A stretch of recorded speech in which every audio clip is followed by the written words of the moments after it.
Bonjour à tous, bienvenue à cette table ronde virtuelle. Je suis Quentin Marcarian, assistant doctorant à la Law Clinique sur les droits des personnes vulnérables de l'Université de Genève. J'assurerai ce soir l'animation de cette table ronde avant de passer la parole aux intervenants. Tout au long de l'événement, vous pouvez poser vos questions sur le chat et elles y répondront à la fin de cette table ronde. Aujourd'hui, les différentes personnes invitées discuteront des réalités et enjeux de la mobilité, euh, de la migration et de l'asile des personnes LGBTIQ dans la francophonie. Pierre angulaire du droit des réfugiés, le principe de non-refoulement interdit aux États de renvoyer une personne dans un pays où sa vie pourrait être menacée. Un tel principe est particulièrement relevant pour les personnes LGBTIQ qui, dans leur pays d'origine, ne bénéficient d'aucune protection en raison de leur OSIEG, soit leur orientation sexuelle, identité ou expression de genre. En effet, dans certains pays, les personnes LGBTIQ sont la cible de violences et de discriminations quotidiennes. Leur sexualité est criminalisée par des lois punitives.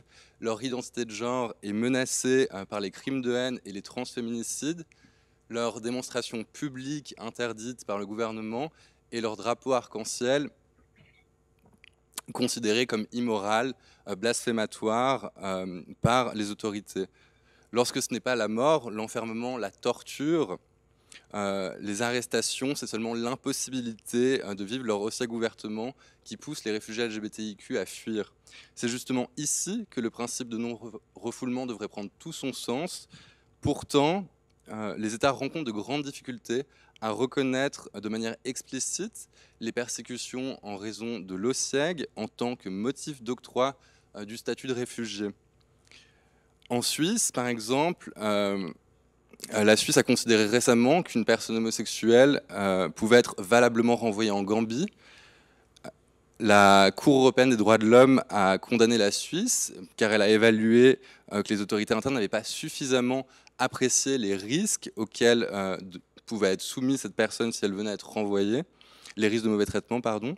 Les réfugiés LGBTIQ font face à un continuum de violences, non seulement en raison des violences qui les poussent à fuir leur pays d'origine, aussi celles rencontrées durant le parcours migratoire, et enfin celles qui peuvent arriver aussi lorsqu'ils arrivent dans le pays d'accueil. Effectivement, les politiques d'accueil sont souvent inadaptées.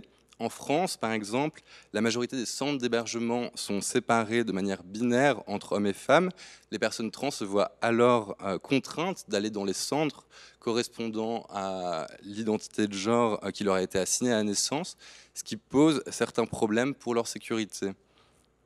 Les centres fédéraux suisses étaient aussi également récemment sous le feu des critiques, maltraitance de la part des agents de sécurité, comportements racistes et insultes homophobes, constitution de rapports truqués pour justifier des interventions musclées. Le secrétariat d'État aux migrations n'a eu d'autre choix que de suspendre pas moins de 14 employés face à ces abus. Au Canada, le suicide de l'activiste égyptienne et lesbienne Sarah Egazi à Toronto l'année dernière a également ouvert le débat sur les conditions d'accueil et le support psychologique mis à disposition des réfugiés LGBTIQ. Si la plupart des ONG américaines et européennes ont tenu pour seuls responsables les autorités égyptiennes qui l'avaient incarcéré et torturé, d'autres ont également pointé du doigt l'insensibilité de l'Occident et de son système à l'égard des réfugiés LGBTIQ. Si quitter son pays est un acte de courage, se confronter aux politiques migratoires et au système bureaucratique et administratif de ces pays afin de demander protection l'est tout autant.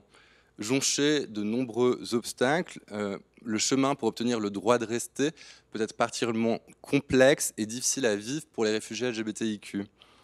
Le panel de ce soir est constitué de personnes qui les accompagnent au quotidien, tant dans leur démarche administrative qu'en leur offrant des espaces d'accueil, d'échange, d'écoute et de soutien exempts de préjugés.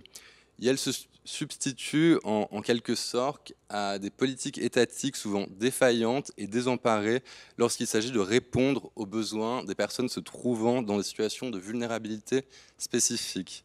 Le panel est constitué de Ludovic Mohamed Zahed, fondateur et recteur de l'Institut Calem, titulaire de doctorat en anthropologie et en psychologie du fait religieux, également consultant international et imam fondateur de la première mosquée inclusive d'Europe qui a ouvert ses portes en 2012 à Paris. Denise Kaiser, coordinatrice en charge de l'administration générale, de l'accueil, du suivi individuel et du travail avec les professionnels de l'association Asile LGBTIQ à Genève. De Myriam Ben Slimane, experte en diversité et en inclusion, engagée depuis 2016 au sein d'Agir Montréal, un organisme autonome à but non lucratif par et pour la communauté migrante LGBTQIA+, de Montréal. Et enfin, Monia Lacheb assurera la modération de cette table ronde. Elle est sociologue et chercheur à l'Institut de recherche sur le Maghreb contemporain de Tunis. Ses travaux s'inscrivent dans le champ de la sociologie du corps et des sexualités notamment. Sans plus attendre, je me réjouis de vous écouter et je cède la parole à Monia Lacheb. Merci Quentin, merci beaucoup. Tout d'abord, je suis très contente d'être parmi vous, de participer à cet échange même virtuel. Notre table ronde aujourd'hui, comme déjà annoncé par Quentin, elle concerne les réalités et les enjeux des migrations des personnes LGBTQI+, dans la francophonie. Il s'agit en effet d'une dimension centrale qui relève de l'actualité politique et sociale dans le monde, mais aussi d'un aspect marquant du vécu des personnes migrantes, persécutées, demandeuses d'asile ou encore réfugiées sur la base de l'orientation sexuelle. Alors, les politiques migratoires acceptent différentes formes de sexualité, notamment l'homosexualité comme motif justement de migration ou de demande d'asile. Néanmoins, la définition des catégories et la preuve de l'appartenance à une catégorie sexuelle et de genre reste problématique dans les pays d'accueil. D'une part, les politiques migratoires tentent d'imposer une vérité homosexuelle entre guillemets bien sûr, qui ne tient pas compte des réalités ethnosexuelles. Elles prescrivent des standards de définition des sexualités et du genre pour contrôler l'intime que les migrants et les migrantes doivent incorporer et s'y conformer. Les organisations dans les pays d'accueil ont tendance à s'approprier les discours libérateurs des sexualités et les présentent comme des modes hégémoniques et universels. Dans un tel cas, l'homonormativité érigée révèle un exceptionnalisme sexuel qui devient producteur d'autres types de frontières et de nouvelles formes de marginalité expérimentées par les personnes migrantes et demandeuses d'asile. Les personnes LGBTQI+, migrantes, font face à ce qu'on appelle un nationalisme sexuel peu tolérant, très peu tolérant à l'égard des modes d'être gays, lesbiennes et queer de couleur. D'autre part, comment prouver l'intime? C'est la question centrale, justement. Comment prouver son identité sexuelle et de genre? Un exemple qui me semble frappant dans le rapport de la SERPA sorti en France en juin 2020, où une juge parle des manières de se convaincre du récit du demandeur d'asile en disant, je la cite, cette citation figure dans le rapport à la page 7. Donc, une lettre détaillée d'une association est un indice fort. En plus, il y a des photos de manifestations de Gay Pride, associations sportives gays. Pour moi, ces éléments constituent des éléments de preuve forts et tangibles. Fin de citation. Je m'interroge ici sur l'existence possible d'une Gay Pride ou d'une association sportive gay dans un pays où l'homosexualité est criminalisée, où les personnes LGBTQI+ sont persécutées pour ce qu'elles sont.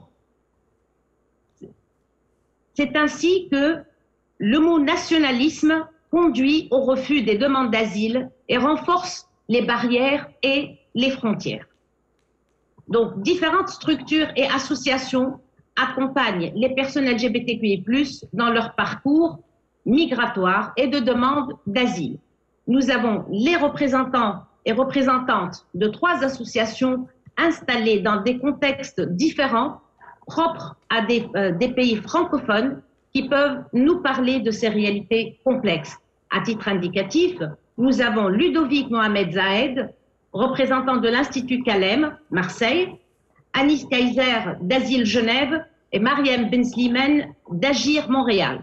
Je vous propose d'échanger avec eux et elles en premier, ensuite d'enchaîner avec les échanges avec la salle. Si le format vous convient, permettez-moi dans ce cas de céder la parole à Ludovic Mohamed Zahed, représentant de l'Institut Calem, Marseille. À vous la parole, Ludovic.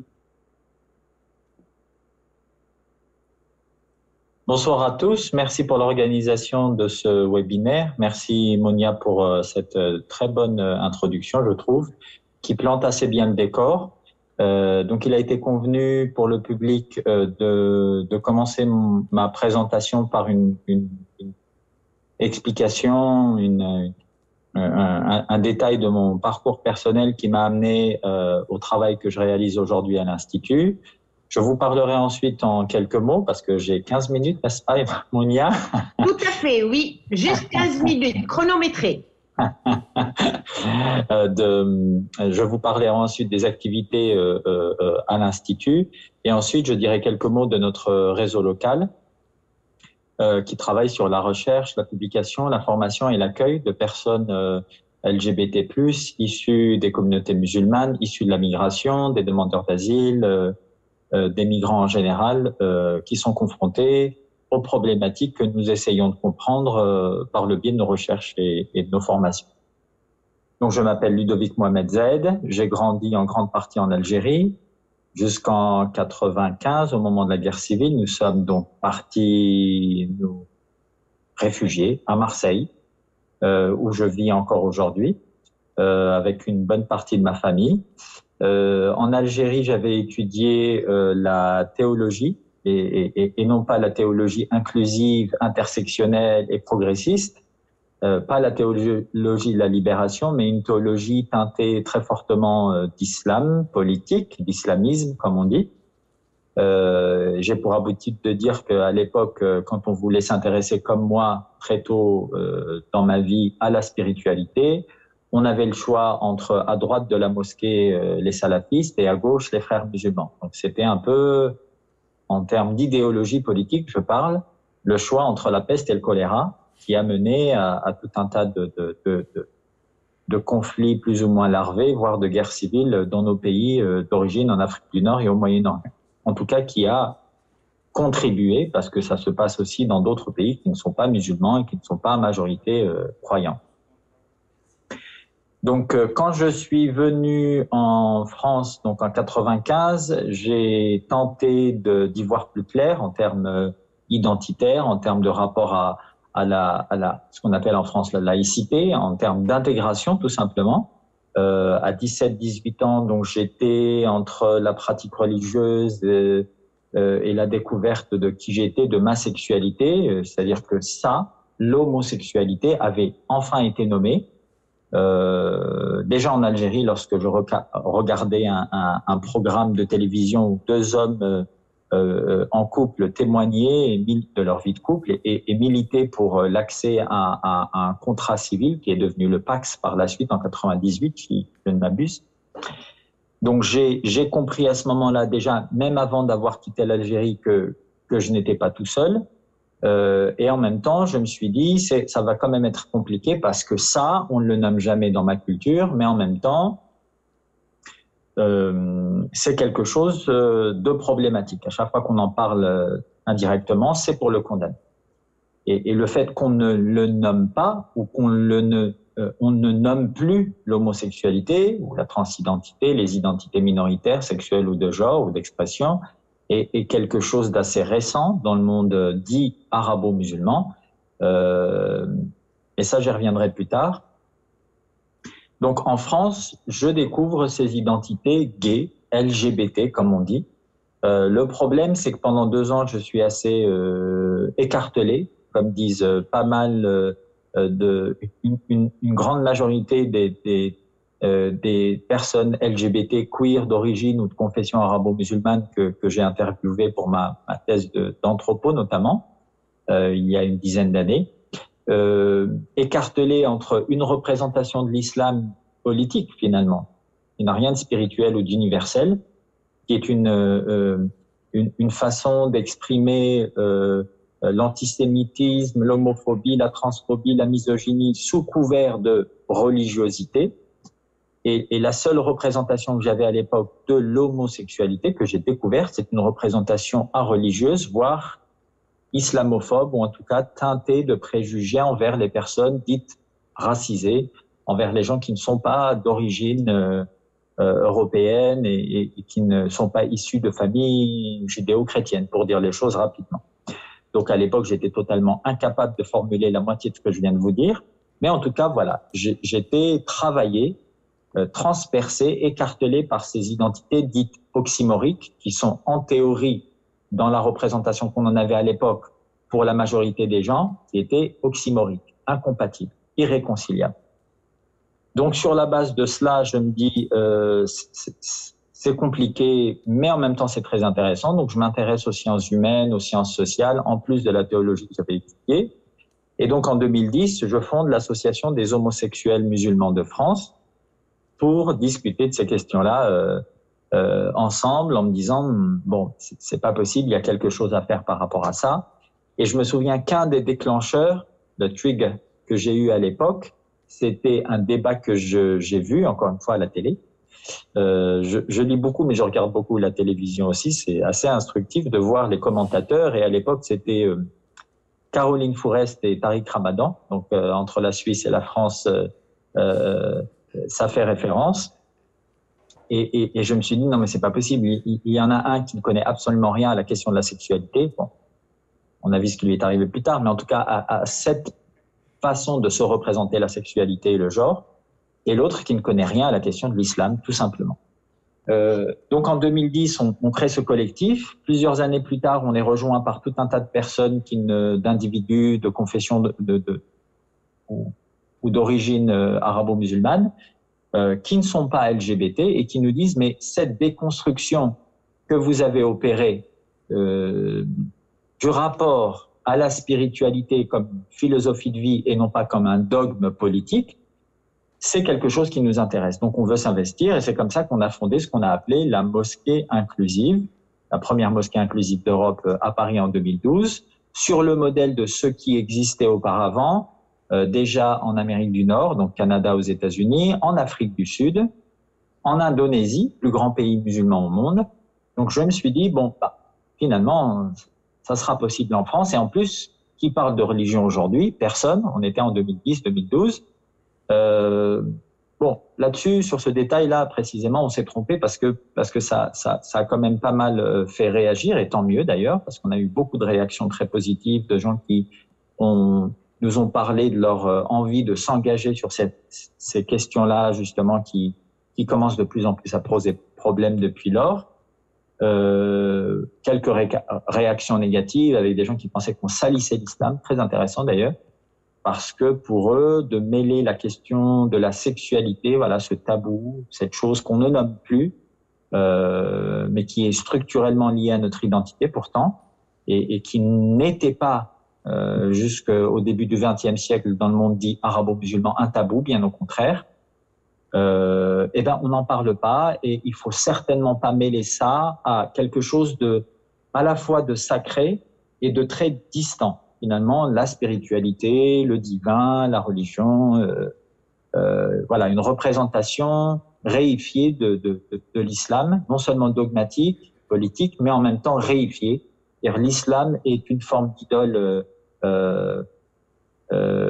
postmoderne et se suffit à lui-même. L'islam cette philosophie n'est pas au service et n'est pas née d'une éthique, d'une axiologie humaine. L'islam est descendu du ciel en une nuit, il y a 1400 ans, au fin fond du désert, et il faut se conformer à ce qui a été discuté, décidé, perçu à l'époque, de la même façon qu'ils l'auraient perçu dans leur contexte particulier. Donc on a élaboré depuis lors ce travail de déconstruction notamment à l'Institut Calem, maintenant à Marseille, depuis plusieurs années, où je travaille, en adoptant un paradigme radical de réappropriation des textes, des sources scripturaires. Le dernier livre qu'on a publié, notamment, c'est en lien avec, on l'a fait avec l'Université d'Amsterdam. C'est un livre qui s'appelle Homosexualité, transidentité en islam, qui existe aussi en anglais maintenant, et où l'on élabore une représentation systématique et systémique des textes islamiques en lien avec la question du genre et de la sexualité. Donc systématique, la grande majorité des textes les plus connus sur la question de la sexualité en islam, et de manière systémique pour en élaborer une représentation cohérente de ce que ceux qui ont et celles qui ont écrit ces textes à l'époque, aux origines de l'islam, ont pu vouloir dire ou à tout le moins ont élaboré en termes de représentation identitaire.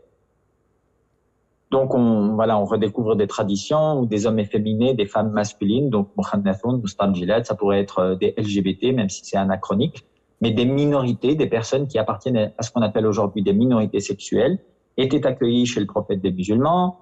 On recommande les textes coraniques, tous ces versets en lien avec Sodome et Gomorrhe qui ne parlent jamais d'homosexualité ou de transidentité, qui sont interprétés, torturés, sur laquelle on construit des représentations, en tout cas une justification de représentation homophobe et transphobe, et antisémite et misogyne, qu'on tente de justifier par le biais de textes coraniques.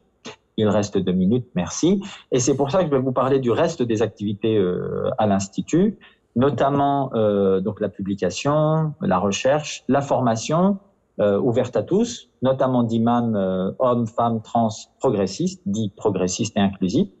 Et on accueille aussi dans un petit refuge, dans le jardin de l'Institut, des personnes migrantes, demandeurs d'asile, LGBT+, prioritairement, même si c'est ouvert à tout le monde. On travaille en lien avec différentes organisations de terrain. Et voilà, on essaye de faire ce pont, ce va-et-vient entre l'académique, l'institutionnel aussi, des institutions européennes, les Nations Unies, etc., et des associations de terrain en Europe, mais surtout à Marseille à l'heure actuelle, pour travailler sur ces questions-là et mettre en avant des représentations plus inclusives et plus intersectionnelles. Et je pense que j'en ai fini, Monia. Merci Ludovic, merci pour tous ces éclairages, merci pour le respect du temps, c'est important. Et voilà, on va tout de suite enchaîner avec cette réalité. On va tout de suite enchaîner avec cette réalité telle que vécue, perçue, affrontée par Anis Kaiser de Asile Genève. Anis? Oui, c'est parfait. Donc, je vous cède aussi la parole pour une petite quinzaine de minutes pour étaler la réalité telle que vous la voyez de par votre engagement dans Asile Genève. Très bien, merci beaucoup Monia. Du coup, voilà, mon nom c'est Anis Kaiser, j'ai grandi entre la France et la Suisse, je suis moi-même aussi membre de la communauté LGBT et puis, comme cela a été dit, je suis en charge de la coordination de l'association Asile LGBT qui est basée à Genève et qui accueille et accompagne les personnes LGBTIQA+, en situation de migration forcée. Je vais essayer de me tenir aussi bien que Ludovic au temps, j'ai pas mal de choses que j'aimerais vous transmettre. D'abord, j'aimerais vous parler brièvement de l'état des lieux en Suisse concernant ces demandes d'asile-là. Et puis aussi de vous parler un petit peu du travail de l'association. Donc, en Suisse, comme dans d'autres pays occidentaux, le nombre des demandes d'asile déposées par les personnes LGBTIQA+, sont en augmentation. Je vais utiliser l'acronyme OSIEG pour parler de l'orientation sexuelle, identité ou expression de genre, les caractéristiques sexuelles, ainsi que les variations des caractéristiques biologiques ne correspondant pas aux catégories binaires mâle-femelle d'une personne. Et puis, je vais parler de queer à la place de LGBTIQA+. Donc en Suisse, en 2021, la Suisse se place au 22e rang sur 49 dans le classement établi par ILGA pour les pays européens en ce qui concerne les droits LGBTIQA+. Dans le domaine de l'asile, la Confédération ne remplit que 33% des mesures visant la protection des personnes queer demandeuses d'asile. Dans le droit de l'asile en Suisse, il n'existe aucune base juridique pour le traitement de la persécution en raison de l'OSIEG. Le secrétaire d'État aux migrations, donc le SEM, définit 7 types de groupes sociaux parmi lesquels figurent les victimes en raison de l'orientation sexuelle et l'identité de genre. Agnès, Sur l'asile, oui, je suis c'est désolé. très bref. Oui, tu parles un petit peu trop vite pour la traduction en langue des signes. Est-ce que c'est possible de ralentir un tout petit peu? Merci beaucoup. Ok. Selon la loi sur l'asile, la qualité de réfugié est reconnue à condition que la personne requérante d'asile soit sérieusement en danger ou risque de l'être en raison de son identité ou de son orientation sexuelle dans son pays d'origine ou de dernière résidence. Voilà. Ça, c'est pour le cadre légal que Quentin a aussi rappelé au début. Maintenant, un peu, qu'en est-il de l'application concrète de cette loi sur l'asile? Donc, globalement, l'articulation de facteurs de vulnérabilité liés à la fois à la migration et à l'OSIEG oblige les personnes requérantes d'asile queer en Suisse comme ailleurs à faire face à des difficultés très spécifiques et qui sont souvent pas prises en charge et reconnues. L'accompagnement ici est majoritairement imprégné par l'hétérocisnormativité présente dans notre société. De manière générale, il existe de la gêne, du malaise, de la méconnaissance vis-à-vis de ces thématiques et ça mène à des situations de discrimination, ce qui contribue aussi à créer ou à maintenir l'invisibilité de ce groupe. Une première difficulté que les personnes, auxquelles les personnes doivent faire face ici en Suisse sont évidemment les auditions sur les motifs d'asile. Les conditions actuelles des conditions sont vraiment pas idéales et constituent presque toujours un obstacle pour que la personne requérante d'asile queer puisse établir dans les meilleures conditions ses motifs d'asile. Les auditeurs RIS ne démontrent pas de signes explicites d'ouverture, manque de techniques d'audition et d'informations sur cette thématique.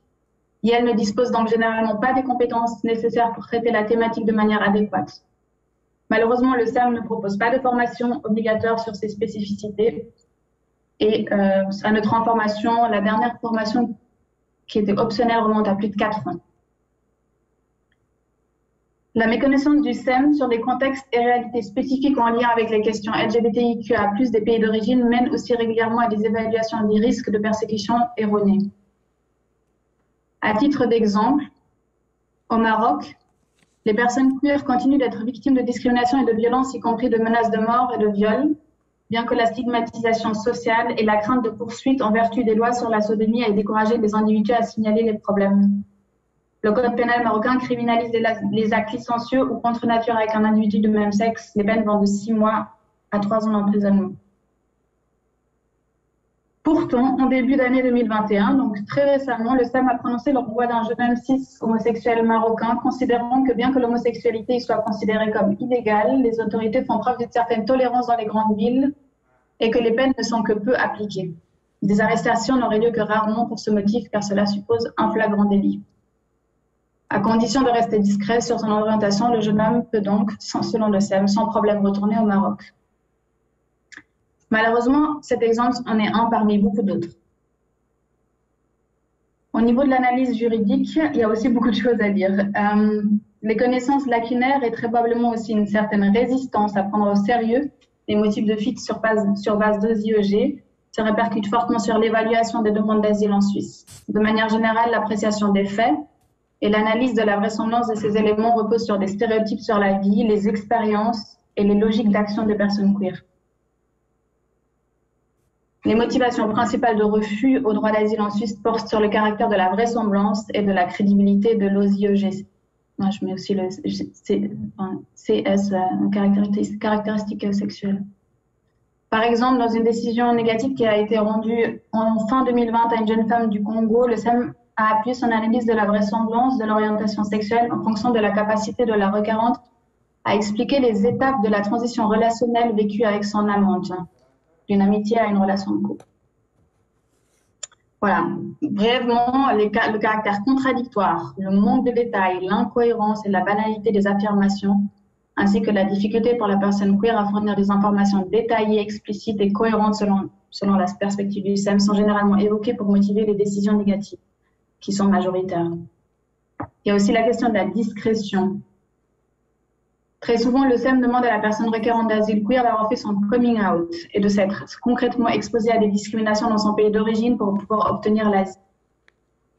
Contrairement donc au principe directeur recommandé par l'UNHCR, le SEM considère que si la personne reste discrète sur son OSIEG, ne la relève ni à sa famille ni à son entourage, il n'y a alors pas de risque de persécution et elle peut être envoyée.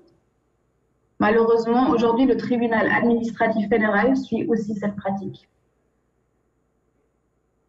L'exemple récent, aussi fin 2020, du rejet du recours d'un jeune homme cis homosexuel éthiopien démontre bien que le TAF accepte encore que le critère de discrétion soit appliqué.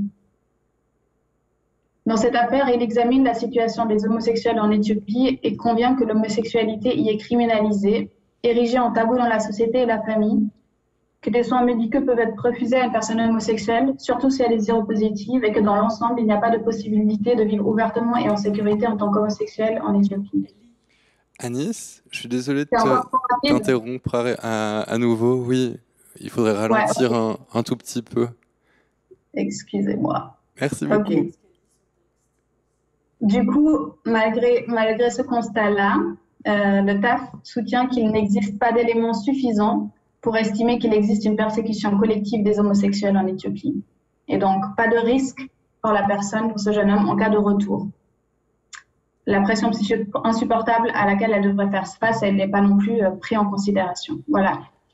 C'est un tableau hyper bref. J'ai essayé de sortir un peu les enjeux principaux que nous, on voit au niveau des demandes d'asile des personnes queer.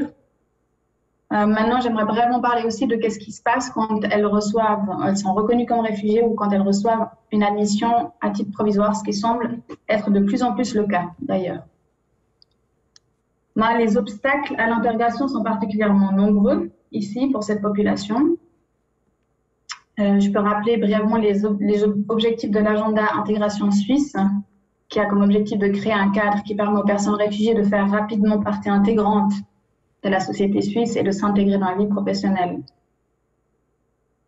Parmi ces objectifs, il y a notamment 100% de connaissances de base de la langue une des langues nationales, 3 ans après l'arrivée, 66% d'accès à la formation professionnelle initiale pour les 16-25 ans, 5 ans après l'arrivée, et 50% d'intégration durable sur le marché du travail 7 ans après l'arrivée.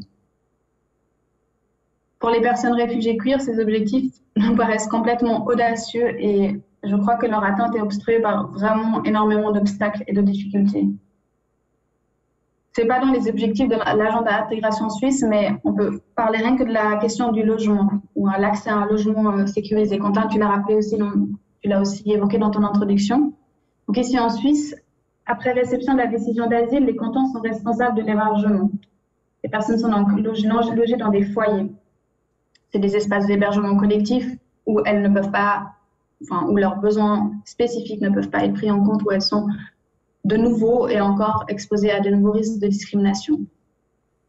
Trouver un logement individuel en dehors de ces centres à l'issue de la procédure d'asile s'avère hyper compliqué, particulièrement ici à Genève, et montre aussi qu'on vit dans une société où, bien que beaucoup de gens et d'institutions et de structures se positionnent comme progressistes sur les questions LGBTIQA+, quand il s'agit de donner le bail ou de faciliter l'accès à un logement à une personne migrante et queer, là, tout d'un coup, les positionnements sont un petit peu moins progressistes. Par rapport à la connaissance de base de la langue nationale, l'une de nos membres, qui est en Suisse depuis plus de 3 ans, elle m'a récemment expliqué pourquoi elle n'arrive pas à apprendre le français. Elle m'a dit qu'il y avait d'abord le manque de sécurité au niveau de sa situation de logement, la crainte constante d'être discriminée, le manque de perspective. Sa formation n'est pas reconnue ici en Suisse. La solitude dans laquelle elle se trouvait. Tout ça, ça l'a amenée aussi dans un état dépressif assez fort. Elle me dit qu'elle n'a absolument pas le temps et l'espace mental, en fait, de commencer à apprendre une langue, que ce n'est pas du tout quelque chose qu'elle arrive à assimiler maintenant. Et puis, elle dit aussi qu'elle ne se sent pas à l'aise en raison de son expression de genre à parler dans les cours de français qui sont donnés par l'Hospice général. Donc, voilà. Et ça, c'est quelque chose, c'est un témoignage que j'entends souvent, c'est des éléments qui reviennent souvent. Par rapport à l'intégration sur le marché du travail, pour les personnes queer et migrantes, l'accès au marché du travail est particulièrement difficile. En Suisse, j'imagine partout ailleurs aussi. Elles ont souvent été exclues des filières de formation et de travail en raison de leur orientation sexuelle et identité de genre dans leur pays d'origine. donc elles n'ont pas forcément les bagages qui sont requis en Suisse. Et puis de l'autre côté, leurs expériences et savoirs spécifiques ne sont pas non plus reconnus et valorisés par le monde professionnel suisse. En Suisse, comme ailleurs en Occident, de plus en plus d'entreprises aiment se positionner comme ouverts et progressistes sur les questions LGBTQA+, mais cette ouverture semble concerner davantage les personnes queer blanches avec un parcours classique ayant pu privilégier d'une éducation supérieure. L'identification aux luttes LGBTIQA+, est encore largement cantonnée à un imaginaire colonial et reste encore beaucoup traversée en Suisse par des représentations racistes et des positionnements hostiles aux personnes migrantes. Je rappelle très brièvement que il y a aussi des personnes sans statut légal LGBTIQ+, en Suisse, il y en a beaucoup. En Suisse, ici à Genève aussi. C'est des personnes qui n'ont pas pu bénéficier de la protection de la Suisse parce que leur pays d'origine est jugé comme sûr par le SEM. D'autres ont reçu une décision négative mais ne peuvent pas retourner dans leur pays d'origine sous peine de mettre leur vie en danger. Il y a aussi les personnes avec le statut Dublin qui ne peuvent pas retourner en Grèce ou en Italie où elles sont souvent contraintes de vivre dans la rue. Et cette population, comme je l'ai dit, est bien présente ici en Suisse et aussi à Genève. Elle est particulièrement invisibilisée et doit user de stratégies de résistance extrêmement complexes et dangereuses. Il y a encore beaucoup de travail à faire pour qu'elles puissent également bénéficier de protection, de soutien et pour pouvoir faire valoir leurs droits. Voilà, c'était un tableau un petit peu sombre. J'aimerais maintenant, pour terminer, parler très brièvement du travail d'asile LGBT à Genève. Donc, on est une toute petite équipe salariale, on est beaucoup de bénévoles, un groupe de réfugiés composé de plus de 30 personnes et un comité de 9 personnes dont une grande majorité sont des personnes migrantes et queer. Tout le monde, tous s'investissent d'arrache-pied pour faire tourner cette petite association à acquérir au mieux les nouveaux et nouvelles arrivantes. Notre travail s'adresse en premier lieu aux personnes migrantes et queer à Genève, mais aussi aux professionnels qui sont en contact avec cette population et aussi, évidemment, la population générale, pour la sensibiliser à l'existence et aux réalités de cette population. Quand les personnes elles prennent contact avec nous, elles sont généralement en procédure d'asile ou n'ont pas de statut légal. Elles demandent alors des conseils et un accompagnement concernant leur situation légale et du soutien émotionnel. C'est souvent les deux premières demandes. Donc, à travers une permanence hebdomadaire d'accueil, d'information et de réorientation dans le réseau, on essaye, avec les ressources limitées à disposition, de répondre à cette première demande de conseil et accompagnement dans la situation légale. Et après, au sein de l'association, on a aussi un espace du groupe de pairs. Donc, c'est un groupe qui est composé à majorité de personnes réfugiées, requérantes d'asile ou migrantes LGBTIQ+, et aussi des alliés qui rejoignent ce groupe. C'est un espace d'accueil, d'échange et de soutien qui est encadré par une animatrice socioculturelle qui est elle-même réfugiée et queer. Dans cet espace, les personnes peuvent être en sécurité, souvent pour la première fois de leur vie. Quant aux IEG, elles peuvent y nouer des liens et construire une communauté. Et à partir de là, il y a des différentes activités qui s'organisent comme des cours de yoga, des cours de français, ou encore des soirées de soutien mensuelles où la population LGBTIQ+ genevoise puisse a la possibilité de s'intégrer à nous. C'est aussi à partir de cet espace du groupe que les personnes migrantes s'approprient l'espace associatif, communiquent leurs besoins, partagent leur savoir et leur expertise. Aujourd'hui, un bon nombre d'anciens, de personnes qui sont arrivées il y a 1, 2, 3, 4 ans, sont membres de notre comité puis continuent à participer aux rencontres du groupe et à accueillir aussi les nouvelles personnes qui arrivent. C'est assez beau de voir les liens d'entraide et de solidarité qui peuvent se créer à l'intérieur de cet espace. Et je crois que c'est quelque chose qui est très, très précieux et extrêmement utile pour les personnes. J'ai l'impression que c'est souvent l'encouragement et le soutien des pairs, justement, qui permet à nouvelles arrivantes de trouver la force de se positionner aussi devant l'administration, d'y étayer leur motif d'asile ou, par exemple, de commencer à parler le français. Voilà, comme je l'ai dit trop vite, la procédure d'asile en Suisse, c'est une procédure extrêmement violente. Moi, à titre personnel, en tant que membre aussi de la communauté LGBT, je ne peux pas m'imaginer ce que ça fait de se voir nier la vraisemblance de son identité par un État auprès duquel on est venu chercher refuge. Et comme je l'ai dit aussi, il y a beaucoup d'obstacles qui persistent dans l'accès au droit et la possibilité de se reconstruire de manière sereine suite à l'obtention d'un statut. Voilà. Pour terminer, je veux juste rappeler que l'existence d'espaces bienveillants et accueillants, c'est quelque chose qui est vital pour ces personnes. Et je vous remercie aussi aux intervenants et intervenantes qui sont là et à Monia de contribuer à faire en sorte que ce genre d'espace existe. Et voilà, c'est important. Merci pour votre écoute. Merci Anis, merci beaucoup. Les témoignages sont particulièrement frappants. je reviens un petit peu en arrière avec Ludovic. Les deux présentations sont certes différentes, développent un paysage d'activités et d'actions très très différents, mais quand même c'est vraiment complémentaire. Et j'imagine que Mariam Ben Slimane, Agir Montréal, va nous donner un autre visage de cette réalité qui est certainement différent, mais certainement aussi complémentaire avec les autres regards. Je lui cède la parole pour une petite quinzaine de minutes. Merci de respecter le temps de parole. À vous la parole, Mariam. Merci beaucoup, Monia. Merci à Ludovic Mohamed. Merci à Anis, à Quentin et tous les organisateurs de l'Université de Genève, la ville de Genève, Égide, pour cette table ronde tellement importante. Et vraiment, j'apprends énormément des autres panélistes. Et en effet, il y a des choses différentes, il y a des points qui se recoupent.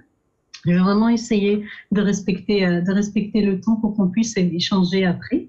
Je m'appelle Myriam, je suis administratrice au sein d'Agir Montréal depuis 2016. Mais avant de commencer ma présentation, je voulais prendre juste un moment pour faire une reconnaissance de territoire. C'est vraiment important, surtout aujourd'hui, on est le 1er juillet, c'est la fête du Canada. Et si je parle un peu trop vite, il faut pas hésiter à me le rappeler, Quentin. Mais justement, c'est la fête du Canada aujourd'hui, et avec toute l'actualité qui se passe au Canada pour les questions autochtones, les découvertes des corps des enfants autochtones dans les pensionnats, c'est vraiment important de prendre le temps juste de réfléchir à notre histoire, à notre présent aussi, sur comment on peut être des meilleures personnes alliées pour les personnes autochtones, surtout lors de cette table ronde où on parle justement d'enjeux de migration, donc de réfléchir au sujet des territoires sur lesquels on se situe. Donc moi, pour ma part, je suis sur le territoire non cédé des Kanien'kehá:ka à Tiohtià:ke à Montréal, sur l'île de la Tortue. Et donc, de continuer à s'éduquer. Si c'est quelque chose avec laquelle vous n'êtes pas vraiment familière, je vous encourage vraiment de continuer sur ce point. Donc, je vais commencer pour introduire en fait le travail d'Agir. Ensuite, je vais parler des réalités des personnes réfugiées et migrantes LGBTQIA+, à Montréal, au Canada aussi, et donc de l'homonationalisme, et partager quelques bonnes pratiques. Donc, Agir, qui nous sommes, donc c'est la seule organisation à Montréal dont le mandat officiel est de soutenir les personnes réfugiées et migrantes LGBTQIA+, à Montréal. Nous célébrons nos 10 ans cette année, donc c'est une année importante, 2021. L'année dernière, nous avons soutenu près de 200 personnes réfugiées et migrantes LGBTQIA+, qui venaient de 35 pays différents, donc un peu similaire à la structure à Genève, que Anis vient de décrire. Mais aussi, nous avons des activités de groupe avec des groupes bimensuels, vraiment par les pairs, où les personnes réfugiées peuvent venir, échanger, briser l'isolement, partager les ressources et se soutenir. Nous avons des activités sociales, nous accompagnons les personnes réfugiées aussi, nous les soutenons pour leur demande d'asile, et vraiment de répondre aux différents besoins d'intégration pour s'installer et construire leur vie à Montréal et au Québec. Nous offrons aussi des formations parce que c'est important pour nous de faire ce travail de sensibilisation auprès des autres organisations qui sont en contact avec des personnes migrantes et réfugiées, donc pour qu'elles soient sensibilisées sur ces questions-là. Et nous travaillons beaucoup en collaboration avec d'autres organismes à Montréal. Donc nos approches sont vraiment basées sur l'anti-oppression, l'écoute active, la réduction des méfaits et l'approche informée par le trauma. Parce qu'on parle vraiment de populations qui sont fragiles, qui sont dans des situations difficiles. Alors c'est extrêmement important d'avoir ces approches-là pour soutenir les personnes. Pour ce qui est justement des réalités de l'homonationalisme, je voulais vraiment commencer avec le vocabulaire même qu'on utilise. Le LGBTQ+, est très occidentalo-centré. Or, les personnes migrantes et réfugiées peuvent utiliser d'autres termes pour définir leur identité de genre et leur orientation sexuelle. en Afrique du Nord et dans le monde arabe, les personnes peuvent utiliser Mithli. En Inde, on a le terme de hijra. Ici, en Amérique du Nord, au Canada, nous avons les personnes two-spirit ou bispirituelles. Donc, il y a tout un tas de termes différents qui peuvent être utilisés, mais au Canada, et j'imagine dans d'autres pays occidentaux aussi, on a tendance justement à focuser sur ce vocabulaire-là. L'identification des personnes aussi peut changer au cours de leur parcours migratoire. Ça, c'est un point important. Quand elles arrivent, elles peuvent utiliser un terme pour se définir. Puis, plus elles apprennent à se connaître, plus elles peuvent réaliser qu'il y a d'autres mots. Donc ça, c'est important de garder en tête que l'identification n'est pas rigide. Et ça peut être un obstacle qu'on observe ici au Canada. Un autre point important, c'est qu'il y a une barrière, c'est la notion de coming out, de sortir du placard. Donc on voit que quand justement dans cette vision occidentale ou centrée, il y a sortir du placard, ça a une connotation très positive, très valorisante. Et c'est vrai que ça peut être le cas pour beaucoup de personnes. Et pour les personnes réfugiées et migrantes, en fait, faire leur coming out, leur sortie du placard, ça peut les amener à des situations de danger. Ça peut les amener à couper les liens familiaux. Donc, c'est vraiment important d'apporter cette nuance-là. Et il y a un peu une pression de devoir faire sa sortie du placard, de devoir faire son coming out pour être cru. Et il y a la question du fardeau de la preuve qui a déjà été amenée par les autres conférencières aujourd'hui.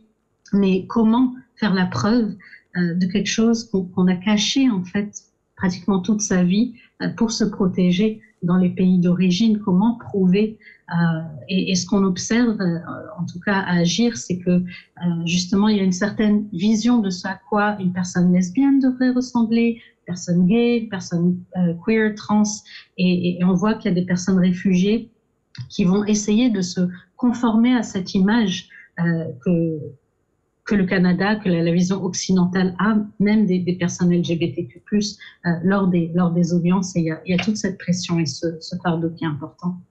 Je voulais mentionner la question de l'héritage colonial, qui pour moi est super centrale à mentionner, que j'imagine vous avez déjà toutes et tous vu les cartes de ILGA qui montrent vraiment dans le monde la situation de la criminalisation donc par pays.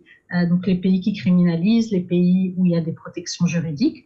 Donc ces outils sont vraiment importants, mais ça manque vraiment de nuances. Et en fait, beaucoup de décideurs au Canada jusqu'à tout récemment, jusqu'à 2019, se basaient vraiment sur la législation dans les pays pour accepter ou non une personne réfugiée. Or, on sait que la réalité sur le terrain, elle est beaucoup plus nuancée. Puis, le fait qu'il y ait ces lois justement transphobes et homophobes, c'est à cause de la colonisation et que de nombreux pays du Sud acceptaient les personnes LGBTQIA+ avant la colonisation, mais il y a eu de la répression, il y a eu beaucoup d'invisibilisation historique. Puis si on regarde rien que le cas du Canada, avec les personnes bispirituelles, donc two-spirit autochtones, qui étaient vraiment acceptées, qui en plus jouaient des rôles importants au sein de leur communauté, puis ont subi beaucoup de discrimination, d'invisibilisation, et ce n'est que récemment qu'elles se réapproprient le terme. Donc c'est le 2S que peut-être vous avez vu dans certains acronymes. Donc c'est important de ramener ces nuances-là et de réaliser que ça peut être vraiment un obstacle pour les décideurs qui vont se baser sur la loi. Mais si on prend rien que l'exemple de l'Afrique du Sud, par exemple, où c'est protégé, il y a même le mariage pour les personnes de même sexe, alors qu'on sait que la réalité sur le terrain est très violente, il y a des viols même correctifs contre les lesbiennes, etc. Et à l'inverse, dans certains pays occidentaux, puis si je prends l'exemple du Canada, les personnes réfugiées qui arrivent peuvent subir justement du racisme, de l'exclusion, de l'homophobie, de la transphobie. Donc c'est important de ramener cette nuance-là.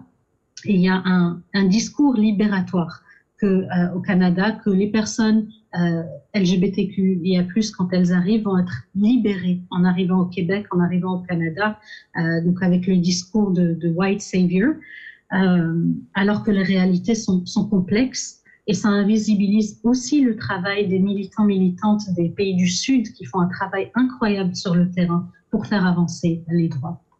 Donc, je voulais mentionner ces points-là. Et donc, justement, pour parler cette fois-ci de la réalité au Québec, au Canada, et des situations d'hétéronormativité et de cisnormativité, où justement être une personne hétérosexuelle, une personne cisgenre, donc pas trans, est considérée la norme, et donc se manifeste par des barrières. Et les barrières, en fait, pour les personnes LGBTQIA+, dès la migration, la migration même, il y a des barrières avec une politique de visa d'octroi discriminatoire, les parcours migratoires irréguliers qui peuvent susciter des doutes lors de l'audience. Le Canada a une entente avec les États-Unis sur les tiers pays sûrs, qui veut dire que les personnes qui transitent par les États-Unis sont reconnues comme en fait ayant transité par un pays sûr, alors que on sait que les États-Unis sont loin d'être un pays un havre de paix pour les personnes réfugiées LGBTQ+. Donc, il y a la notion aussi, comme j'ai dit, de se baser sur la législation, donc des barrières dès en fait la migration même. Les questions aussi, le système légal force les personnes réfugiées LGBTQ+, au Canada à raconter leur traumatisme plusieurs fois, encore et encore, à différentes intervenantes. Donc, vous imaginez les impacts sur la santé mentale, à devoir déclarer à répétition leur orientation sexuelle, leur identité de genre publiquement, alors que les personnes ont dû la cacher pendant de nombreuses périodes pour survivre, à présenter sans nuance le pays d'origine comme étant discriminatoire, alors même qu'elles peuvent vivre des discriminations au Canada. Donc, c'est les force à adopter un discours raciste qui présente leur pays comme homogène. Puis, comme j'ai dit, ils sont exposés à de la transphobie, de l'homophobie, de la biphobie. Donc, une des barrières, c'est justement des stéréotypes qu'on a qui vont créer de l'exclusion, de la fétichisation. Les personnes vont vivre du racisme au sein de la communauté canadienne, mais aussi au sein des communautés LGBTQ+, au Canada. Et à l'inverse de la fétichisation en fonction de qui elles sont. Il y a l'effet de victimisation, le sauveur blanc qui va venir, donc pas d'espace pour les nuances.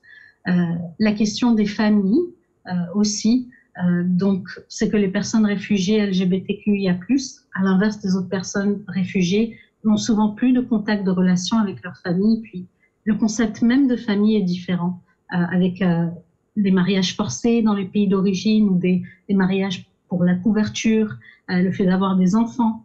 Et ce qu'on a observé au Canada, malheureusement, c'est qu'il y a des discriminations à l'encontre des personnes bisexuelles et asexuelles qui ont tendance à ne pas être crues. Donc, je pourrais parler hyper longtemps, mais je veux aussi parler des bonnes pratiques. Mais pour mentionner les barrières, dès l'arrivée à l'aéroport, en fait, le premier contact avec les agents d'immigration, il peut y avoir de l'homophobie, de la transphobie. Donc, pour beaucoup de personnes qui voyaient le Canada comme un paradis, c'est vraiment un choc. Il peut y avoir justement des barrières au travail, à la recherche de logement, parce que quand ils arrivent, en fait, le numéro d'assurance sociale, il y a un numéro, en fait, si ça commence par 9, on peut savoir que c'est une personne réfugiée, donc ça peut entraîner des discriminations. Pour les personnes trans et non-binaires en particulier, il y a vraiment des obstacles parce que jusqu'à tout récemment, en fait, il fallait au Québec être citoyenne canadienne pour pouvoir avoir des papiers d'identité avec le nom d'usage et le genre.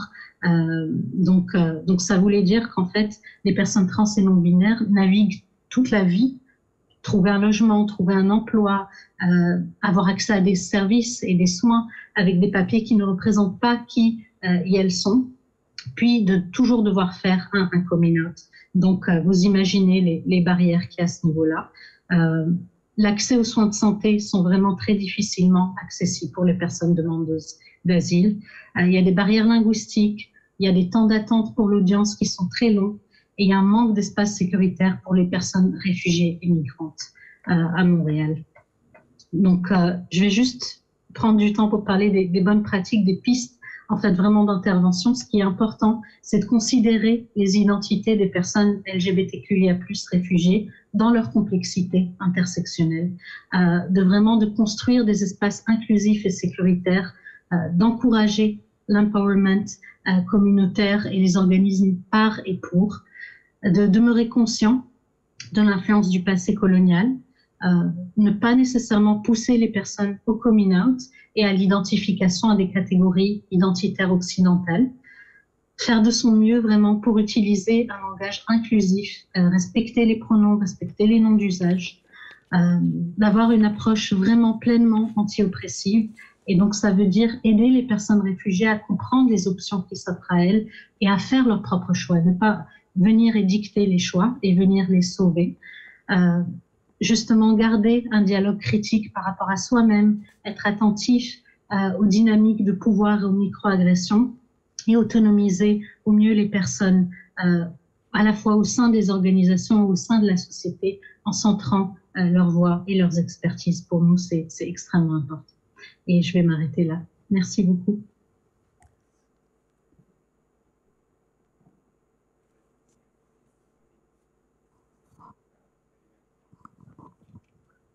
Merci Mariem pour le respect du temps, pour tous ces développements de ce qui se fait de l'autre côté du monde, donc à Montréal. C'est vraiment très très riche et enrichissant, tous ces développements autour de cette problématique-là dans le cadre de cette table ronde. Je vous invite à échanger avec le public. Je ne sais pas, Quentin, est-ce que vous avez récolté quelques questions? Oui, j'en profite juste pour préciser qu'il est complètement possible encore de rédiger vos questions sur le chat. Une première question a été posée pendant l'intervention d'Anis, mais je pense que vous pouvez tous, toutes et tous y répondre. La question est: comment procéder à la demande d'asile pour les victimes et quel mécanisme pour recueillir les demandes provenant de l'Afrique? Alors, c'est très précis là. C'est très technique même. Vous voulez répondre, Anis? C'est une personne qui pose la question pour l'asile en Suisse, pour déposer pour rechercher une protection en Suisse. Je pense qu'on peut la voir comme ça en effet, mais ça peut être aussi le cas pour le Canada ou la France aussi, j'imagine. Alors pour la Suisse, je peux répondre brièvement. Pour la Suisse, il faut se rendre en Suisse pour pouvoir déposer une demande d'asile. Il y a 3 centres fédéraux dans lesquels il faut se rendre pour déposer une demande d'asile. C'est mieux de préparer solidement son dossier avant de venir, donc rassembler le maximum de preuves qui pourront appuyer la demande d'asile. C'est plus possible d'aller dans les ambassades dans les pays de départ. Et les demandes de visa fonctionnent uniquement si la personne elle a un lien, ou presque uniquement si la personne elle a un lien familial ou autre avec le pays où elle demande le visa. Par rapport à l'Afrique, il n'y a pas vraiment de spécificité. Là, c'est complexe. Si la personne elle est en Suisse, on a une permanence où on peut prendre le temps de voir vraiment en détail. Comme ça, pour répondre rapidement, c'est peut-être compliqué de répondre avec exactitude à cette question. Je ne connais pas assez. Il manque un peu des éléments pour pouvoir répondre avec plus de détails. Ce qui est sûr, c'est que les barrières sont multiples. Hein. Les barrières, au-delà des frontières géographiques, il y a aussi des frontières d'ordre culturel, mais aussi des frontières d'ordre institutionnel. Alors le tout se mélange, se complète pour rendre la vie des personnes migrantes, demandeuses d'asile, réfugiées, etc., de plus en plus compliquée. Quentin, est-ce que vous avez d'autres questions ou peut-être les collègues souhaiteraient intervenir sur un ou deux des aspects déjà soulignés? Alors non, il n'y a pas d'autres questions, mais je pense que vous, Monia, comme moi, si vous avez des questions particulières, c'est aussi le moment de les poser, mais volontiers pour un dialogue entre vous également. Très bien. Alors, juste si je peux préciser, Monia, sur cette question. Si je peux préciser une réponse par rapport au contexte français. Donc, on travaille avec l'association RML à Marseille, Refuge Migration LGBT. Il en existe sur Lyon, 2 MSG. Il existe aussi une association migrants LGBT sur Paris, Ardis. Donc, l'idée, c'est de déposer auprès de l'OFPRA et l'instance française qui s'occupe de l'examen des demandes d'asile. Il faut aussi, comme en Suisse, bien rédiger son histoire, son récit de vie. À l'OFPRA, on pose des questions vraiment très indiscrètes sur quels ont été vos premiers amours, vos premières relations sexuelles, est-ce que vous êtes sûr que vous êtes gay, trans, etc. Comment pouvez-vous le prouver? C'est toujours bien, comme tu le disais, Monia, tout à l'heure, de faire partie d'associations LGBT sportives, culturelles, de randonnées LGBT. Tout est LGBT. C'est un peu l'homonationalisme et dont on parlait tout à l'heure, et aussi l'uniformisation des identités LGBT et queer, qui par définition n'étaient pas censés être uniformisés, mais qui le deviennent de plus en plus, avec des gens qui, lorsqu'ils sont gays, un peu trop masculins aux normes occidentales, en lien avec la représentation qu'on se fait de l'homme gay qui doit être efféminé, précieux, j'en sais rien, tout un tas d'autres qualificatifs que la culture populaire adosse à ces identités LGBT, queer et autres.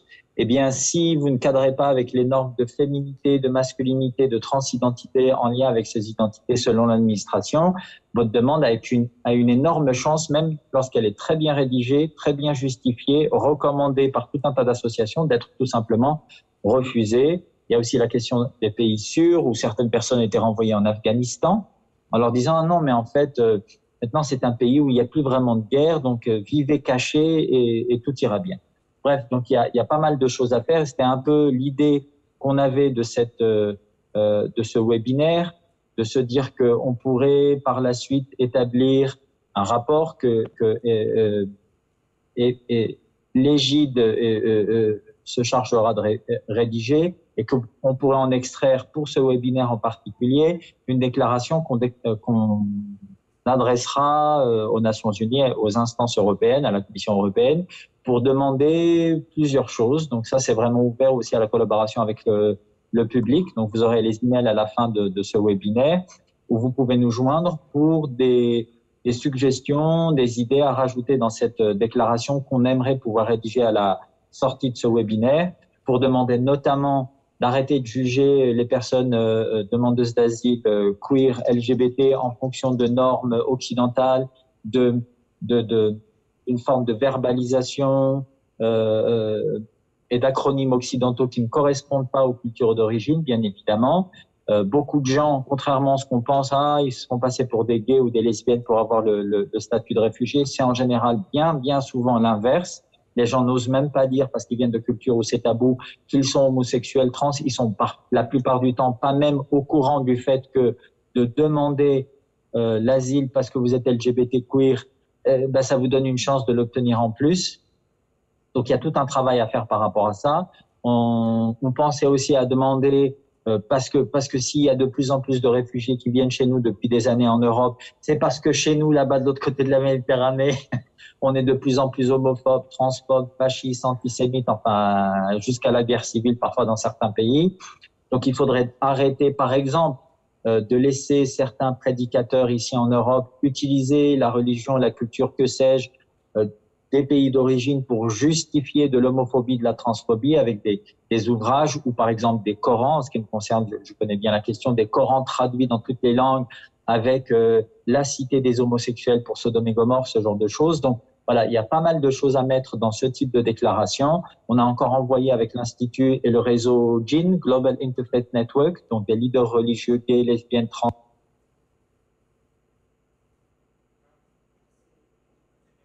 Le son a disparu. Le son, voilà. Ça y est. Aux Nations Unies sur la question de la liberté religieuse qui ne doit pas aller jusqu'à l'homophobie, la transphobie. Donc voilà, petit à petit, on traite de ces questions-là de manière, comme tu le disais, Monia, tout à l'heure, de manière plus précise et particulière. Moi, je vous propose de regrouper vos trois présentations déjà. Les trois, hein, elles sont vraiment très différentes, mais en même temps très complémentaires sur cette réalité de la diversité sexuelle en terre de migration, et de formuler cette déclaration au bout du compte. À la fin du webinaire, ça serait bien d'avoir quelque chose de concret.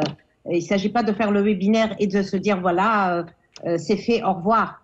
Donc, monté cette déclaration à égide à travers, entre autres, Asile Genève, Institut Calais Marseille, Asile Genève, Agir Montréal. Voilà.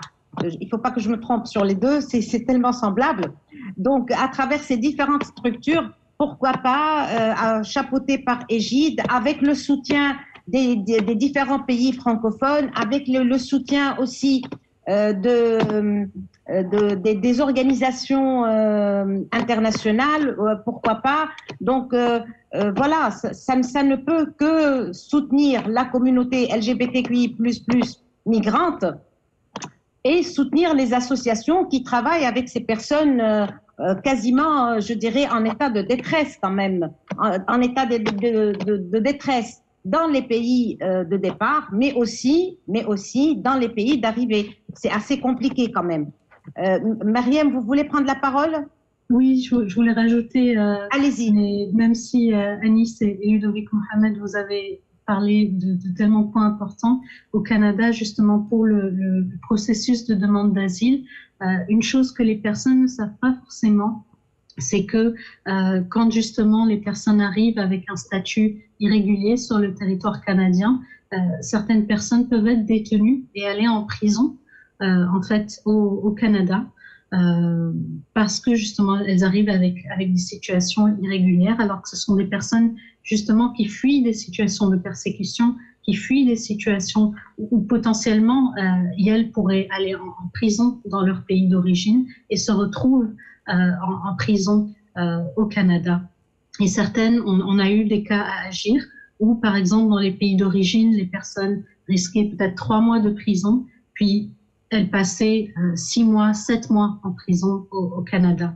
Donc plus que si elles étaient restées dans leur pays d'origine. Puis ça, c'est quelque chose, beaucoup de gens ne sont pas forcément au courant de cette barrière-là.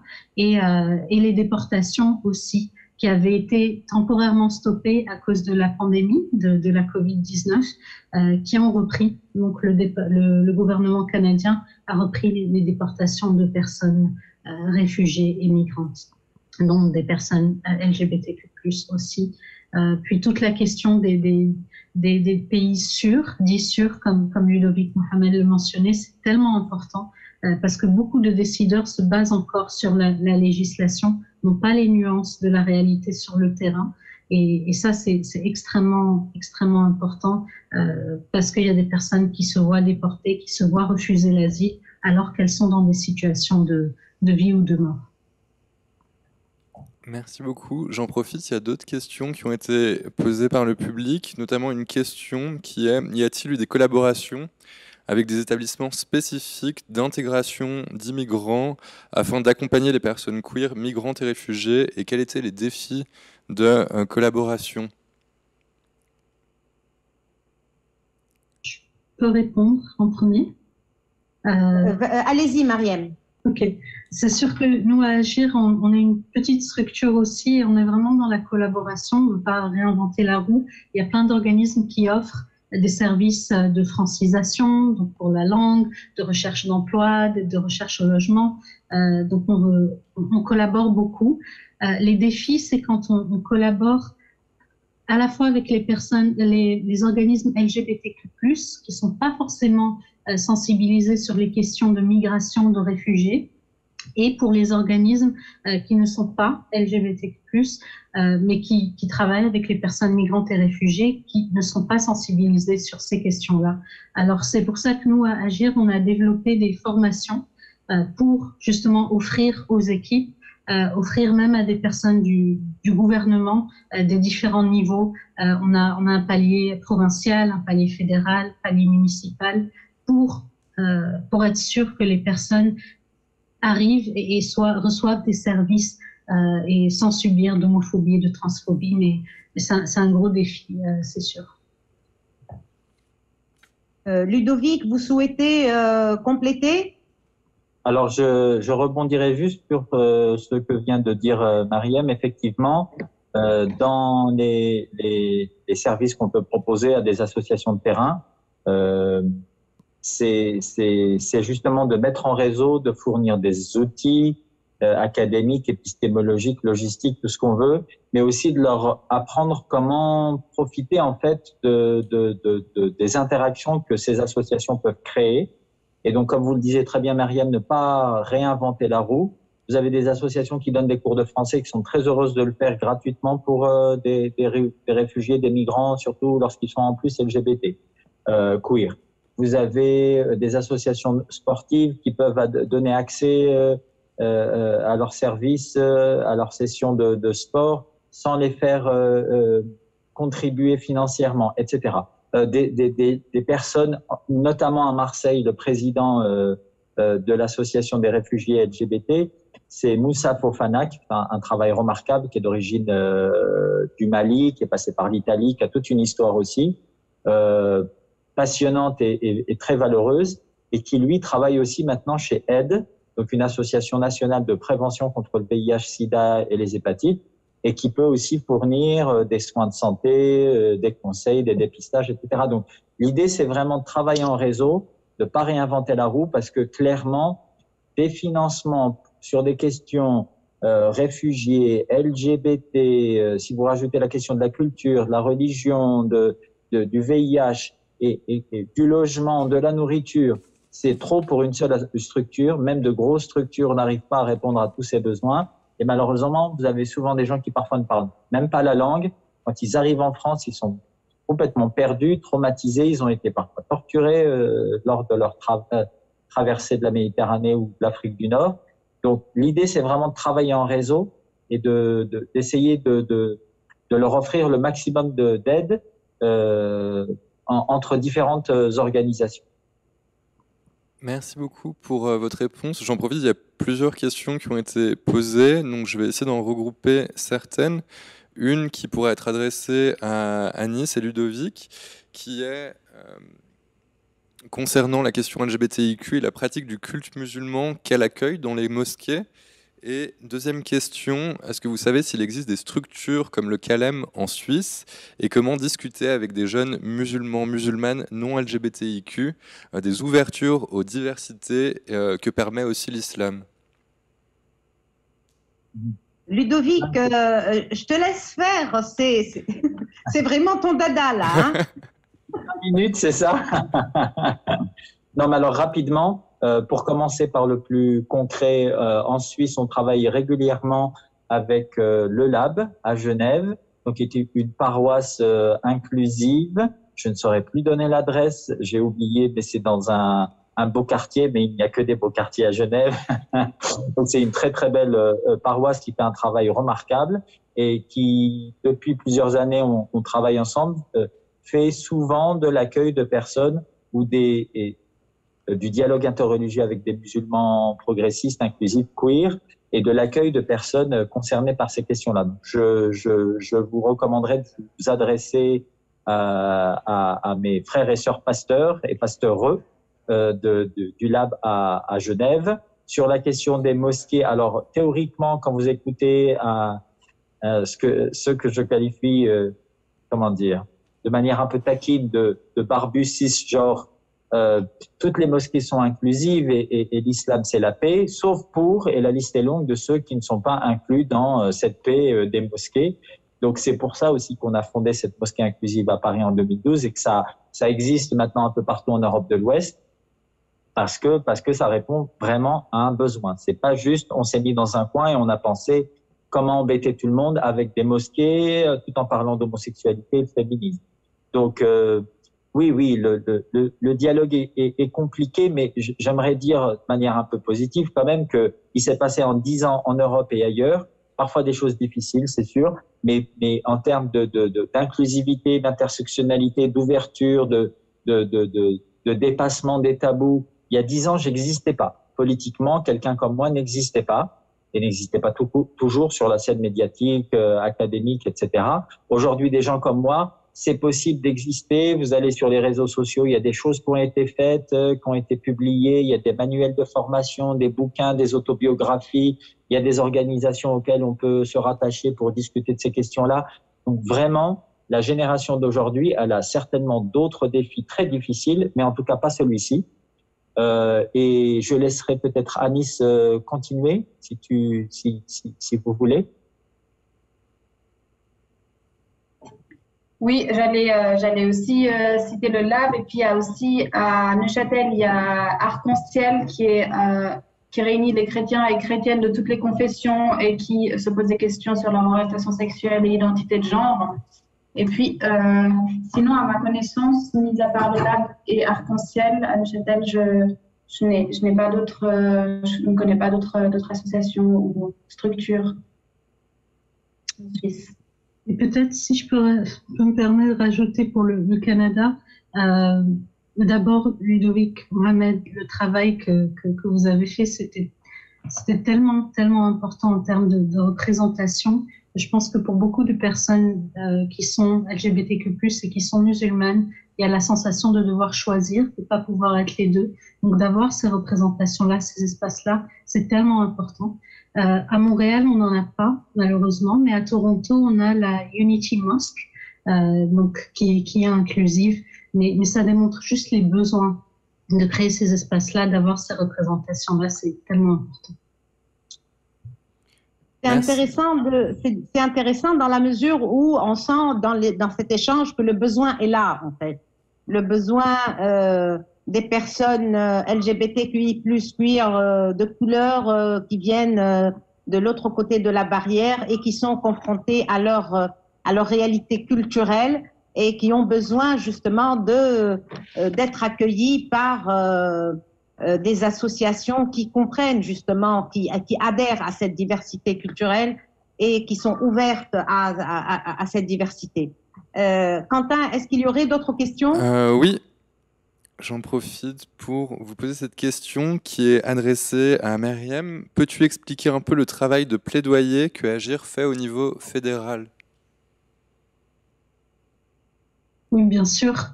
Comme je l'ai mentionné, il y a beaucoup d'obstacles qui existent pour les personnes réfugiées et migrantes LGBTQ+.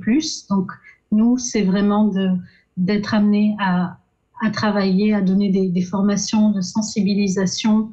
On a aussi fait des campagnes d'anti-déportation quand on a eu des membres d'Agir qui étaient des personnes réfugiées LGBTQ+, qui n'étaient pas crues et qui étaient sur le point d'être déportées.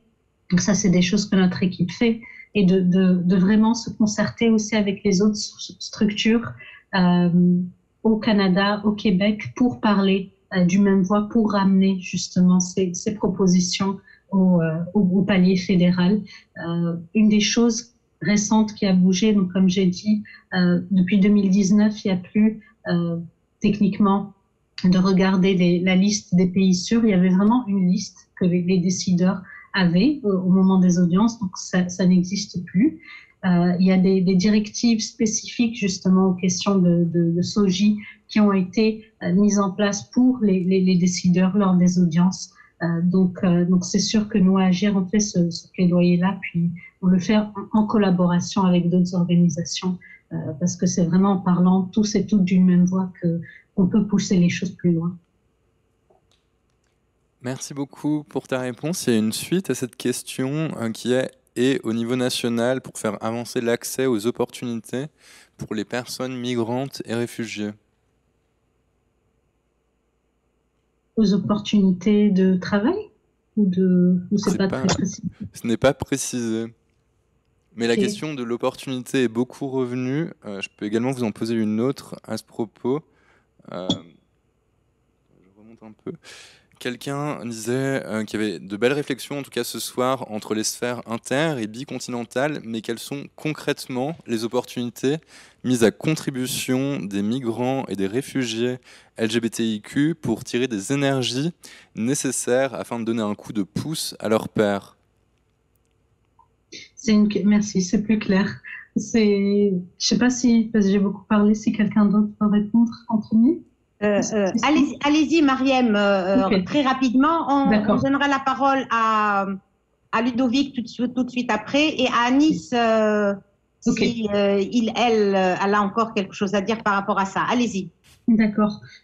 Pour nous, comme j'ai mentionné, c'est vraiment très important de empower, de donner vraiment, d'autonomiser les personnes réfugiées et migrantes à agir, pas parler en leur nom, décider pour ces personnes. Donc, on travaille vraiment, même à Agir, nos groupes de soutien, c'est l'entraide par les pairs. Et un peu comme Anis le mentionnait pour le groupe à Genève, nous aussi, nos participants reviennent, même après quand les personnes ont le statut de réfugié accepté. Donc, c'est très important de continuer à créer ces espaces-là, à connecter avec les différents organismes, justement, de recherche d'emploi, de recherche de logement, pour donner les opportunités. Donc, on travaille vraiment de concert avec beaucoup d'organisations qui soutiennent les personnes migrantes et réfugiées dans leurs besoins d'intégration. Et ultimement, c'est ce qu'on veut. On veut que les personnes puissent s'intégrer, puissent vivre leur vie de manière sécuritaire à Montréal et au Canada. Ludovic, vous voulez rajouter quelque chose? Simplement qu'il existe, en tout cas en France, des associations un peu partout sur le territoire, notamment dans les grandes villes comme Paris, Lyon, Marseille, dont j'ai parlé tout à l'heure. Donc l'idée, c'est vraiment de s'investir. On a travaillé avec Moussa Fofana, comme je l'ai dit, donc depuis 2 ans, pour qu'ils arrivent à fonder leur propre association, faite par et pour des migrants LGBT+. Cette année à la Pride, par exemple, dans 2 jours, on va défiler avec l'ensemble des membres du réseau. Il y a une dizaine d'associations qui se sont structurées, réseau Houses, les maisons de l'inclusion à Marseille, qui se sont structurées finalement autour de cette question de la migration. Donc l'intérêt que nous avons porté au sein de la communauté LGBT locale à cette question de la prise en charge et de l'aide et de l'autonomisation des personnes migrantes, réfugiées, demandeurs d'asile LGBT+, nous a permis finalement de construire encore plus de liens sociaux, encore plus de possibilités identitaires et encore plus de propositions politiques bénéfiques pour l'ensemble de la société, que ce soit les migrants ou d'autres formes de minorités. On ne demande pas des droits particuliers, mais ça fait des décennies qu'on le répète. Comme l'enseigne très bien la psychologie sociale, la question de la prise en charge des minorités nous en dit beaucoup sur la bonne santé ou non d'une société donnée. Et moi, je vous enjoins vraiment avec force à vous investir dans des associations qui ont au moins, qui sont faites par des migrants ou à tout le moins qui ont ça en tête. La question de la prise en charge des migrants qui, depuis 2004, statistiquement, en tout cas en France, ne cesse d'augmenter. Les migrants qui viennent et qui demandent l'asile en raison de leur orientation sexuelle, leur identité de genre, leur sexe ou leur expression en France ne cesse d'augmenter, donc ça ne va pas se tarir demain. Et je pense qu'il faut absolument s'investir dans des associations qui ont au moins cette problématique-là en tête. Anis, est-ce que vous voulez rajouter quelque chose? Sinon, on peut prendre une autre question. Quentin? Anis? Oui, alors juste brièvement, c'est vrai qu'en Suisse, pour les personnes, l'accès au marché du travail ou à des filières de formation est compliqué. Nous, on invite aussi les différentes structures ou les entreprises à nous contacter pour savoir si elles peuvent, comment elles peuvent intégrer au mieux ou faire en sorte que les personnes puissent plus facilement accéder à ces espaces-là. C'est un travail que nous, on ne peut pas vraiment toujours faire. On n'a pas les ressources pour toujours faire ce travail aussi là d'aller à l'encontre. Donc, on est vraiment ouvert aussi à être contacté pour ça. Puis, comme le disait Myriam, le travail entre les pairs de se soutenir et de s'aider pour avoir accès à ces espaces-là, il est très important. Chez nous, on voit beaucoup que les personnes, elles s'entraident pour se filer des plans de travail,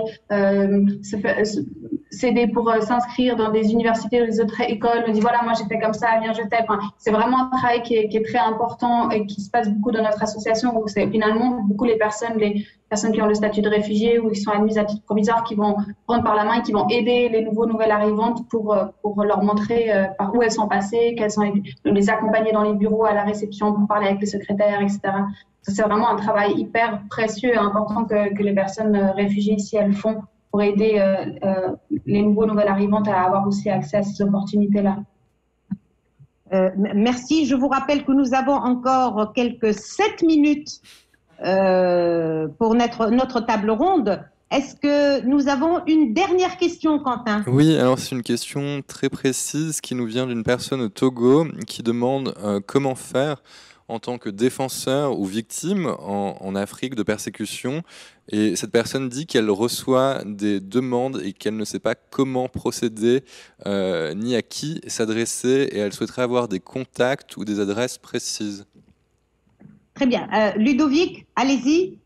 Alors, je pourrais conseiller de contacter le comité IDAO, Journée mondiale contre l'homophobie et la transphobie, Alexandre Marcel, avec qui on essaie de travailler autant qu'on peut, qui fait un travail remarquable alors, il y a des associations en Europe, mais effectivement, dans les pays qui ne sont pas sûrs pour les personnes LGBT, qu'est-ce qu'on fait? On reçoit souvent des demandes qu'on transmet au comité IDAO et qui essaye notamment de relocaliser dans une autre ville, voire dans un pays voisin, les personnes qui sont menacées parce qu'elles ont été outées ou parce qu'elles font partie d'associations LGBT, que le régime en place s'est mis à les discriminer, voire les mettre en prison. Donc ça, c'est une possibilité très concrète. Donc je peux transmettre le contact, mais il suffit de contacter le comité IDAO, International Day Against Homophobia and Transphobia. Et donc ensuite, ils entament des procédures locales avec le HCR, le Haut Comité des Nations Unies pour les réfugiés et les demandeurs d'asile. Ça prend à peu près 1 année, mais les gens en général sont donc mis en sécurité. Et pendant 1 année, il y a cette procédure de demande d'asile pour un pays occidental sûr d'accueil qui peut être attribué. Les places ne sont pas très nombreuses, ça n'est pas systématique, mais c'est une possibilité. Merci, merci à vous tous. Il nous reste encore 5 minutes. Allez-y, Mariam. Allez-y. Je peux rajouter, je vais mettre dans le chat l'équivalent un peu au Canada. C'est Rainbow Railroad, qui est une organisation justement qui aide les personnes à l'extérieur du Canada, parce que nous, à Agir, on peut soutenir que les personnes déjà sur le territoire, mais qui aident, comme Ludovic Mohamed a dit, à relocaliser. Puis ça soulève une question importante aussi que j'avais oublié de mentionner, la question du sous-financement des organismes LGBTQ+, que ce soit dans le monde occidental, mais dans le Sud aussi, le manque de moyens et de ressources, c'est un point important, je pense, que quand on réfléchira au point d'action de soulever et de rappeler. Merci Mariam.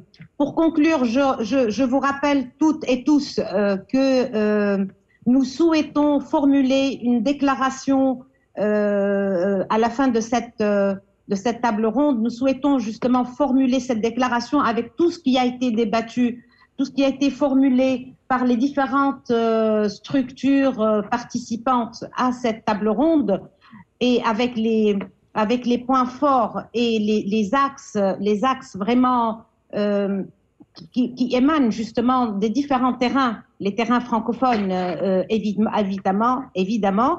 Et j'attire votre attention que le public pourrait évidemment participer à la formulation de cette déclaration qu'on souhaiterait remonter à Égide, mais aussi à travers l'Institut Calem Marseille, Asile Genève et Agir Montréal.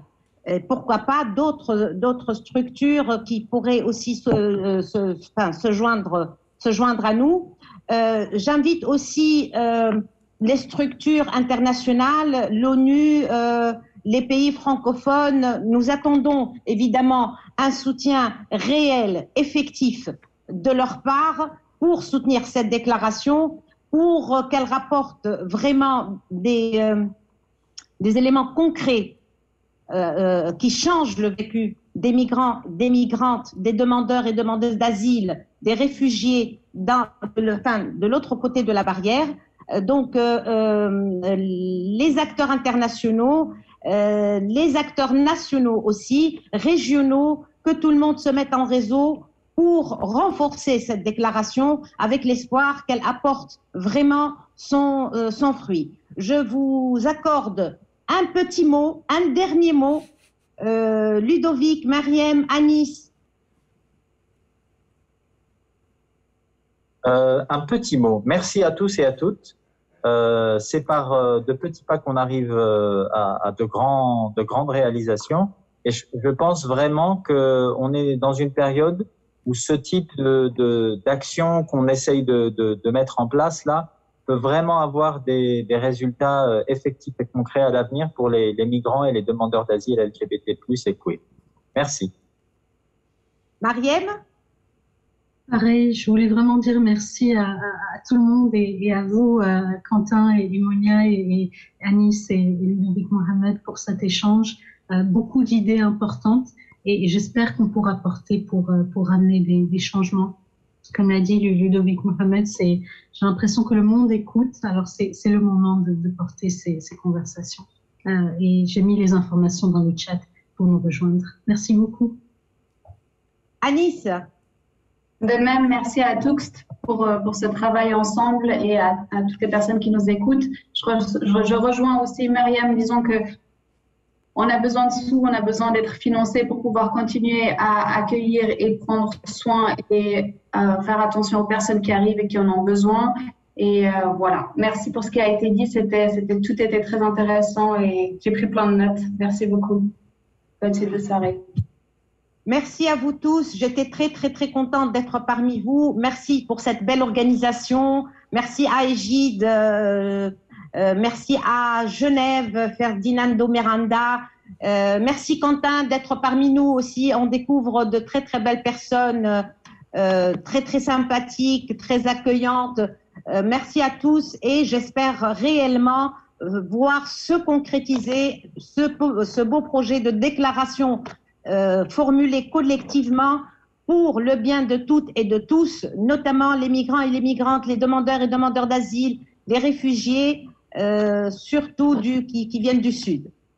Bien à vous et à très bientôt. Merci beaucoup. Je précise aussi pour dire qu'il y a quelques questions qui ont été posées et je ne peux pas parler en votre nom, mais j'invite les personnes qui ont adressé ces questions à peut-être vous contacter personnellement si elles ont besoin de plus d'informations. Un grand merci à vous quatre pour cette table ronde très enrichissante, aux personnes qui ont assisté et qui ont posé des questions, ainsi qu'aux organisateurs et organisatrices de cette conférence Égide, ainsi qu'aux membres du personnel technique qui ont pu rendre possible l'organisation de cette conférence, et enfin aux personnes qui ont interprété cette conférence en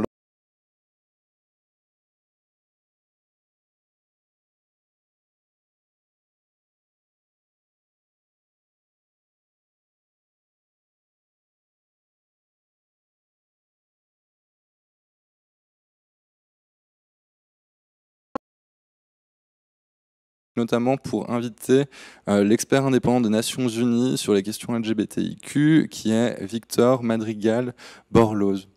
Voici un grand merci à vous et bonne soirée ou bonne journée en fonction de l'endroit où vous vous trouvez. Au revoir, à très bientôt.